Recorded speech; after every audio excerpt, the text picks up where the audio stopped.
kita baca adalah kitab ini. Dan pertemuan yang lalu kita membahas tentang sifat Allah mukhalafatu lil hawadithi. Sifat yang keempat adalah Allah itu berbeda dengan semua makhluk. Fahami, lacak, ketahui, kenali semua makhluk Allah. Setelah itu katakan Allah tidak seperti itu. Laisa kamitslihi syai'un. Akan tetapi untuk meyakini dan mengatakan Allah berbeda dengan makhluknya, ada saat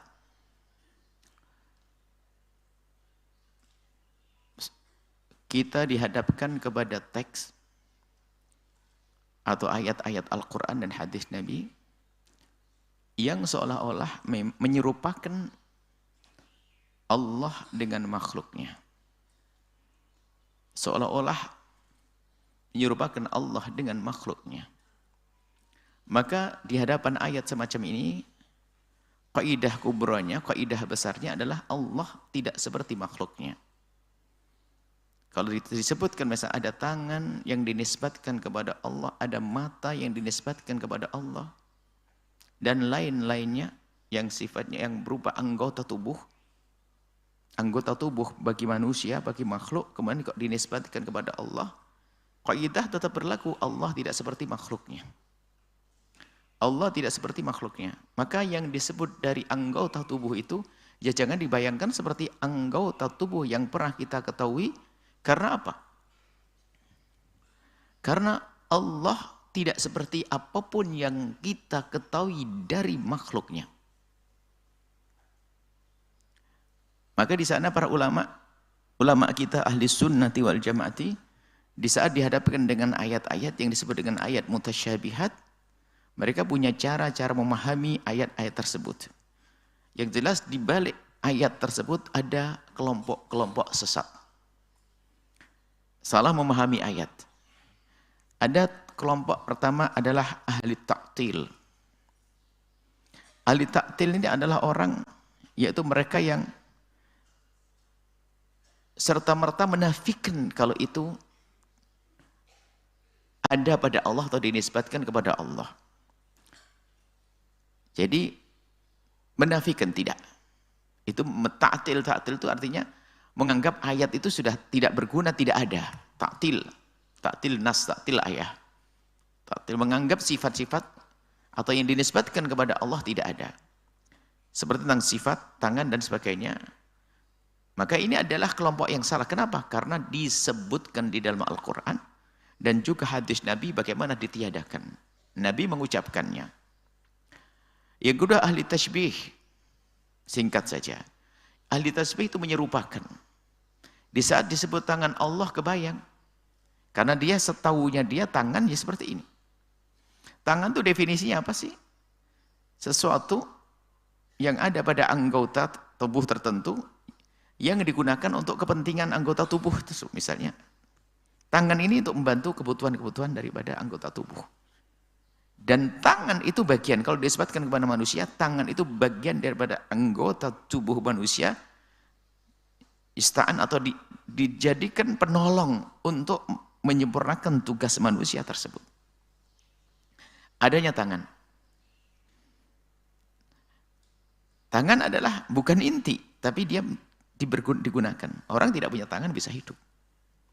Tapi kalau sudah disebut tangan kan itu bagian daripada anggota. Bagian daripada anggota tubuh namanya tangan. Kalau disebutkan kemarin gelas. Biarpun ini enggak pernah disebut tangan, tapi orang langsung paham. Jika gelas atau enggak, jangan ke gelasnya, pegang tangannya atau bahkan pegangannya, tangannya langsung paham. Oh ini.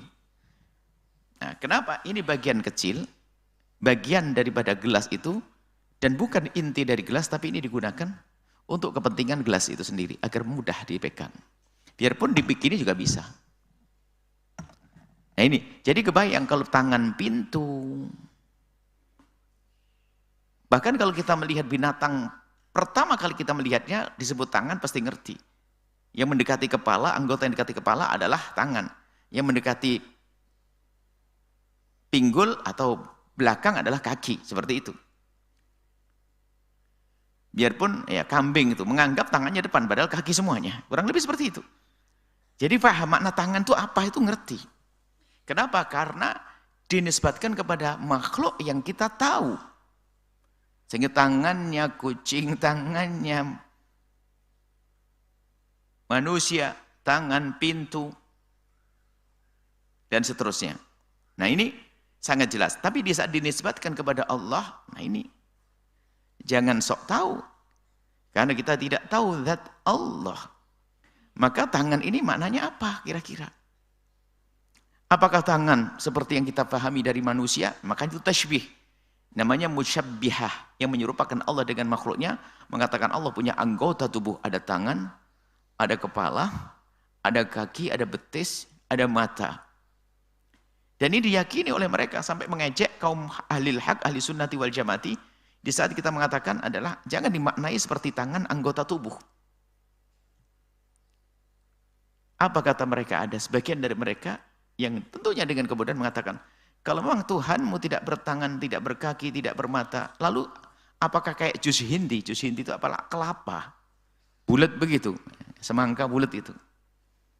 Jadi bahan ejaan. Allah Maha Ada. Allah Maha Ada. Maka di saat disebut tangan, lalu mata, itu bagaimana? Apa maksudnya? Wajah, itu artinya apa? Nah ini ada dua manhaj. Jadi ada dua kelompok yang sesat namanya ta'til mengatakan enggak boleh. Itu namanya tasbih. Karena tasbih maka kita tiadakan. Enggak ada mata, enggak ada tangan. Bagaimana enggak ada mata, enggak ada tangan? Karena disebutkan di dalam Al-Quran. Cuman maknanya apa? Itu yang harus kita pahami. Nah, kemudian untuk memahami ada dua manhaj ahlil haq. Cara memahami ayat-ayat mutasyabihat. Ayat-ayat mutasyabihat tadi namanya ayat itu ayat mutasyabihat atau hadis mutasyabihat. Yang disebutkan kayak tangan atau Allah Ar-Rahman Al-Arsyistawa dan seterusnya. Maka ini namanya ayat mutasyabihat. Cara memahaminya ada dua manhaj. Ini ada di sini kami agak panjang lebar kami sebutkan di sini. Ahlul haq punya dua cara. Yang pertama manhaj tafwid, menyerahkan kepada Allah. Menyerahkan kepada Allah itu bagaimana caranya? Ada fase-fase. Marhalah pertama, fase pertama adalah pertama di saat disebutkan di dalam Al-Quran atau hadis Nabi tentang tangan dan mata, maka kita harus meyakini mengukuhkan ada lafaz tersebut di dalam Al-Quran. Lafaznya ada. Bagaimana ditiadakan? Kafir dong meniadakan lafaz tangan Allah misalnya. Mata Allah. Ini mata ainu, ain. Cuman masalah penerjemahannya nanti. Pemaknaannya nanti dulu. Yang jelas ain. Yadullah, tangan Allah. Yadullah.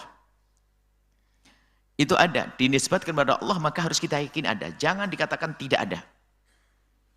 Karena memang ada. Kalau kita mengatakan tidak ada, berarti kita menganggap itu bukan dari bagian Al-Quran. Setelah kita menyatakan yang pertama itu ada, kemudian menjauhkan lafaz tersebut dari makna zahir yang menyerupai Allah dengan makhluknya.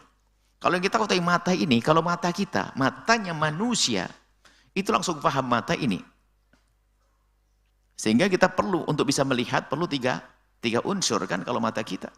Pertama ada matanya yang benar, kemudian ada bendanya yang benar-benar ada, kemudian ada sinar. Salah satu aja nggak ada, nggak ketemu sudah. Ada benda, ada mata, gelap, nggak bisa melihat. Ya kita kan, itu kan mata kita.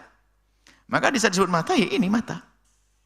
Tapi di saat disebutkan kepada Allah, jangan terlintas lalu Allah duduk seperti manusia. Itu menyerupakan Allah dengan makhluknya. Bukan iman itu.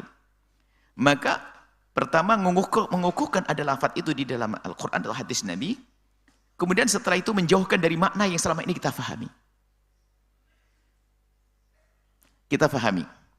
Kemudian yang ketiga, menyerahkan maknanya kepada Allah. Setelah itu serahkan kepada Allah. Jangan diselami maknanya. Yang jelas kali lafaz tangan, lafaz ini ada disebutkan kepada Allah, maka manhaj tafwid serahkan kepada Allah. Karena bagi orang yang sudah yakin betul keimanannya, nggak mikir itu. Kenapa? Allah tidak serupa dengan apapun dari makhluk. Nggak kebayang sama sekali. Kalau Allah bertangan, nggak ada. Kenapa? Karena mereka meyakini bahwasanya Allah tidak serupa dengan apapun dari makhluk. Kaidahnya sederhana. apapun yang ada pada makhluk, Allah tidak seperti itu. Sementara pemahaman tangan itu adalah pemahaman kita tentang makhluk. Pemahaman tangan itu ada di depan dekat kepala. Ini kan pemahaman kita tentang makhluk. Pemahaman kita tentang makhluk. Maka pemahaman tentang makhluk jangan dibawa kepada pemahaman tentang zat Allah. Kita tidak tahu zat Allah. Seperti itu. Kemudian kita membuat contoh saja. Contoh kita membuat masalah istawa. Yang kedua adalah manhaj ta'wil. Manhaj ta'wil adalah mentakwili, memberi makna yang sesuai, diambil dari bahasa Arab, kemudian diambil dari makna-makna yang ada, diambil makna yang jauh daripada menyerupakan Allah dari makhluknya. Karena satu lafaz maknanya bisa berbeda-beda. Satu lafaz. Lalu ambil daripada lafaz-lafaz tersebut, jajar makna lafaz-lafaz tersebut, ambil yang paling sesuai dengan keagungan zat Allah dan yang tidak menyerupai dengan makhluknya. Ada orang mengatakan istawa. Ar-Rahmanu 'alas istawa. Allah beristiwa di atas arsy-Nya. Ada yang serta-merta menerjemahkan Allah duduk. Dari mana kalimat duduk? Anda terjemahkan istawa duduk? Iya kalau manusia istawa berduduk di atas singgasana. Sementara kata istawa itu maknanya banyak. Sampai ada 20 lebih makna istawa. Istawa maknanya banyak. Kenapa harus kita ambil makna duduk seperti manusia? Karena memang di otaknya sudah menyerupakan Tuhan dengan makhluknya. Ada lafaz istawa misalnya ada tentang perahunya Nabi Nuh. Setelah taufan mereda, lalu angin sudah surut, kemudian perahu Nabi Nuh, safinat Nuh, wastawa, karena perempuan menjadi wastawat. Alal judi, kemudian gunung itu menetap, berlabuh, bersandar. Loh. Karena perahu, istiwanya perahu adalah berlabuh. Bukan duduk. Duduk kan ada kakinya nanti gitu. Dan orang paham, di saat wastawat alal judi, perahu itu telah beristiwa ke atas bukit judi. Langsung paham perahunya. Oh ya sudah, berarti perahu itu adalah bersandar, berlabuh di bukit, di gunung namanya gunung judi. Ini satu makna istiwa. Mana yang lain apa? Tentang pepohonan. Menyifati satu pohon, fastawa, kemudian pohon itu beristiwa ala suqihi, di atas pohonnya. Ternyata istawa ini lurus. Pohon lurus. Kalau sifati pohon wastawa, lurus ke atas. Wastawa lurus. Bukan duduk. Mana pohon duduk di atas pohonnya? Enggak ketemu nanti. Ada karena pohon sesuai. Kemudian ada mana lagi? Tentang seorang, nah kayak Nabi Musa atau nyifati semakin dewasa, semakin gede, semakin gagah. Walamma balagha ashuddahu wastawa. Setelah sempurna kekuatannya, istawa menjadi kekuatannya ada sempurna. Bukan duduk. Kemudian ada istawa, yastawi hal yastawi al-a'ma wal basir, apakah sama? Ada masalah sama. Istawa makna juga sama. Masih banyak. Ada lagi dalam bahasa Arab, dalam kamus, bisa Misbahul Munir, bisa ini. Wastawa itu dikatakan apa? Menguasai. Istawa menguasai. Wastawa ala sariril mulki. Menguasai kerajaan. Wastawa maknanya menguasai. Ada istawa maknanya masak. Sudah masak. Istawa ta'amu, makanan sudah masak. Ada bahasa Arab, istawa ta'amu. Kalau kita duduk, makanan duduk. Ketawa orang. Dan masih banyak ini makna-makna istawa. Kenapa kok otak kita hanya istawa duduk? Karena memang di otaknya sudah menyerupakan Allah dengan makhluk. Makanya dibawa ke duduk saja di atas kursi. Ini ada pembahasan masalah akidah. Nanti yang dikumpulkan hadis-hadis yang mirip-mirip untuk menjadikan orang menyerupakan Allah dengan makhluknya. Seperti itu. Nah dari makna yang banyak, istawa diartikan duduk juga. Yuqalu istawa ala sariri, Idza jalas, duduk di atas kursi juga ada. Istawa juga maknanya tinggi. Kalau hafal istawa ala, macam-macam istawa. Istawa juga maknanya menuju, istawa Iraq. Istawa wastawa ilal Iraqi, menuju. Wastawa ilal Iraqi, menuju Irak. Artinya menuju, wastawa ilal Iraqi, menuju, bahasa Arab. Ini dalam kitab kamus menyebutkan istawa maknanya juga menuju. Pakar bahasa Al-Fayyumi misalnya dalam kitab Al-Misbahul Munir mengatakan wastawa ilal Iraqi, menuju. Istawa maknanya menuju, dan masih banyak mana istawa. Kemudian caranya gimana manhaj kita? Banyak, ini tidak kita sebutkan semuanya, hanya singkat saja. Nanti ada masalah wajah. Wastawa al-faris wa ala sahwati farsihi. Penunggang kuda duduk di atas, kudanya.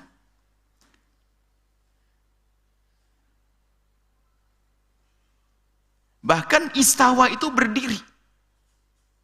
Bukan duduk, malah untuk manusia bisa saja. Misalnya ajbarahu ala yastawiya. Dia orangnya kok males. Ajbarahu ala yastawiya, disuruh tegak malahan. Tegap kok. Maknanya itu macam-macam. Kenapa kok selama ini orang mengatakan istawa langsung Allah duduk di atas arsy? Dari mana? Karena di otaknya sudah menyerupakan Tuhan dengan makhluknya. Perlu kita kukuhkan kembali. Arsy adalah ciptaan Allah, Allah tidak perlu pada arsy. Dan setelah menciptakan arsy, Allah tidak perlu untuk duduk di atas arsy. Allah ada, tidak memerlukan tempat. Jangan katakan Allah bertempat. Sebelum adanya tempat Allah sudah ada, dan setelah adanya tempat Allah tetap ada seperti sebelum adanya tempat, dan Allah tidak butuh kepada tempat. Jangan katakan Allah di langit, di atas langit, ada di atas arsy. Allah ada. Allah ada. Ini adalah masalah akidah yang paling penting di zaman ini, dan sebelumnya kita akan membahas ini seharusnya panjang. Kenapa? Di sana banyak ahli fitnah mengatakan Allah duduk di atas arsy dan sebagainya, Allah di langit dan sebagainya. Allah ada. Jangan katakan Allah duduk di atau di atas. Allah tidak perlu atas, Allah tidak perlu bawah. Atas bagi kita nisbi. Karena mengiringi kepala kita sebut atas. Dan seterusnya. Nah, ini harus kita fahamkan sehingga pembahasan para ulama tentang al-mukhalafatul hawadithi untuk tahun ini harus lebih dijelaskan detail lagi. Kalau dahulu tidak terlalu banyak dibahas tentang mukhalafatul hawadithi karena orang mudah faham. Tapi hari ini di saat banyak fitnah mujassimah judud, orang mujassimah yang menyerupakan Allah dengan makhluknya di hari ini mulai ada. Yang mengatakan Allah di mana? Bagaimana mengatakan Allah di mana? Oh, ini hadis Nabi mengatakan. Lihat para ulama bagaimana memaknai hadis ainallah, tentang kebenaran hadis ainallah itu bahasan nanti. Allah ada di mana? Menguji keimanan bukan dengan ainallah. Loh, itu kan hadis Nabi. Oke. Apakah satu riwayat tentang hadis Nabi ainallah? Panjang ini masalah ini. Yang jelas kita ingin sampaikan bahwasanya apapun yang terlintas di benak kita yang menyerupakan tentang makhluk, maka Allah tidak seperti apa yang terlintas di benak kita.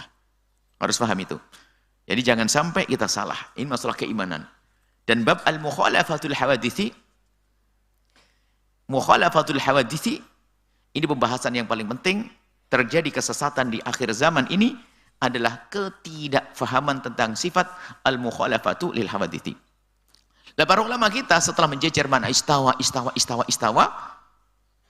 lalu di saat menerjemahkan memaknai ar-Rahmanu ala arsy istawa, Allah beristiwa di atas arsy, dimaknai menguasai menuju arsy.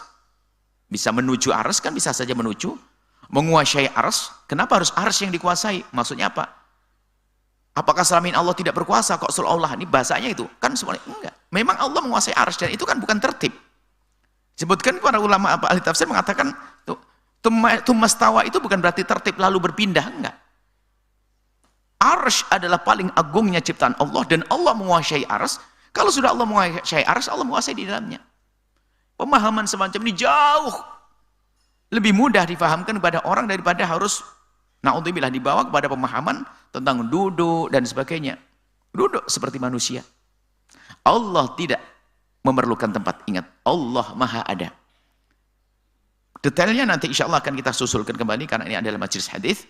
Nanti tentang hadis-hadis yang orang salah faham sehingga menjadi orang menyerupakan Tuhan dengan makhluknya, dan itu bahaya sekali.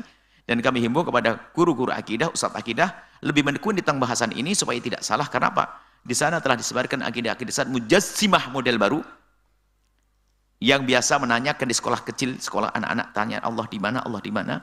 Itu adalah pertanyaan yang seolah-olah mengatakan ini adalah soal nabawi, pertanyaan dari Nabi. Dia tidak membaca bagaimana, apakah hadis Nabi hanya satu itu saja? Mana hadis yang lainnya? Sudah begitu mengatakan itu yang paling benar, lalu memastikan Allah bertempat. Allah mempunyai tempat. Allah ada di atas arsy. Sampai suatu ketika ada, bukunya juga ada. Jadi gini, mereka membodohkan orang ahli sunnah wal jamaah Asy'ariyah. Lalu mengatakan begini, kenapa sih kalian itu kok susah banget mengatakan Allah di atas arsy? Arsy itu adalah paling agungnya makhluk Allah. Allah di atas arsy. Kemudian dia faham juga, lalu di atas arsy itu tempat. Tempat apa itu? Kalau Allah berada di sebuah tempat dan tempatnya lebih gede dari Allah, berarti Allah kan diliputi oleh tempat. Berarti Allah diliputi di atas ars. Lalu dia menjawab apa? Di atas ars itu namanya makan tempat, tapi namanya makan adami. Yang pernah belajar ilmu mantek pasti ngerti makan adami itu apa sih? Adam. Adam itu tidak ada. Bagaimana ada makan adami? Ini uniknya, dianggap ini bukan bid'ah kalimat begini. Dituliskan, dibukukan, diabadikan buku mereka. Bagaimana Allah yang maha wujud di dalam ketiadaan. Makan adami. Adam itu gini, sebelum Anda ada itu Adam. Lawannya sifat wujud namanya Adam. Bagaimana Allah yang maha wujud berada di dalam Adam. Makan adami. Ini bagaimana? Itu takwilnya ba'id. Takwilnya sangat jauh. Jadi Allah yang maha ada berada di dalam tidak ada. Karena makan adami. Makan namanya makan adami. Atau istilah dari mana makan adami? Di buku kan ada. Ada ya bukunya. Ada sampai hari ini juga diajarkan. Bahkan dibagi-bagi juga bukunya. Allah berada di tempat namanya makan adami. Bagaimana Allah yang maha ada? Anda itu sebelum diciptakan Anda Adam. Setelah Anda namanya wujud. Anda menjadi mewujud. Ada. Lawan sifat wujud Allah namanya sifat Adam. Makan kok ada makan adami. Makan adami. Ini aneh. Dan dia yakin ini paling benar. Sudah gitu menyalahkan yang lainnya. Kesesatan. Tidak sadar dengan takwil yang sangat jauh. Baik. Ini adalah tentang masalah akidah. Dan memang penting sekali kita belajar akidah. Supaya kita tidak salah. Dan insya Allah kita jelaskan pada pertemuan yang akan datang. Insya Allah lanjutan tentang sifat ini belum beres. Nanti insya Allah sifat yang lainnya adalah mudah. Hanya sifat al-mukhalafatul hawadithi perlu lebih detail karena hari ini banyak kesesatan disebarkan di beberapa tempat, di beberapa sekolah yang bertentangan dengan akidah ahli sunnati wal jamaati asy'ariyati. Wallahu a'lam bishawab.